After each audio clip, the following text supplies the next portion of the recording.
What's up, fellow NBA fans? So, after the game last night, LeBron James was talking about bringing a team to Las Vegas. I guess after he retires. I'm like, that's cool and everything. And I'm a die-hard Boston Celtics fan. And 80s and 90s basketball was the best time to be an NBA fan. The NBA was just fantastic. Hakeem Olajuwon, Clyde Drexler, Charles Barkley, Shaq, Chris Mullin, Tim Hardaway, Glenn Rice, Mitch Richmond, and the list just goes on and on and on. But instead of bringing a team to Las Vegas, bring back the Seattle Supersonics. Those jerseys were amazing.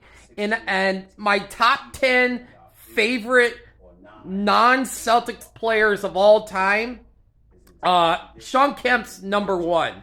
Like, man, I remember seeing Sean Kemp playing in high school when my high school team used to play Concord. And there was a game where they played at Concord and me and my dad went, and this guy just kept dunking and dunking like, oh my God, it was insane. I'm like, who is this guy?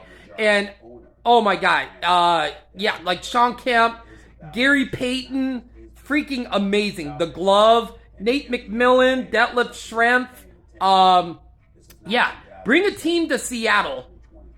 And when you bring the Seattle Supersonics back, retire Sean Kemp's number and retire Gary Payton's number. And I remember I was at work one time, and Sean Kemp I think his family lived in the area. He came into my work. He came into the movie theater, and I was like, oh my God, it's fucking Sean Kemp. What the hell? And I was like, told my boss, I was like, oh my God, I will be back in like 15 minutes. I ran home, went into my card box, got a couple Sean Kemp cards, and like after the movie, I just followed Sean Kemp out, and I was like, Mr. Kemp, is there any way I can get an autograph? He goes, yeah, I will sign your cards really quick. And he was with his girlfriend, but he's like, but I don't want to draw a crowd. So I gave him my pen or marker, and he signed both of my cards. And I was just like, oh my God, this is amazing. And I think it's when he was playing with the Magic. I think he was playing with the Magic or Cleveland. I think it was Cleveland. So, but yeah, it was like during the off season. But yeah, I was like, oh my God, I get to meet my favorite non-Celtic NBA player of all time. And I'm like, oh my God, bring a team to Seattle. Bring back the Sonics.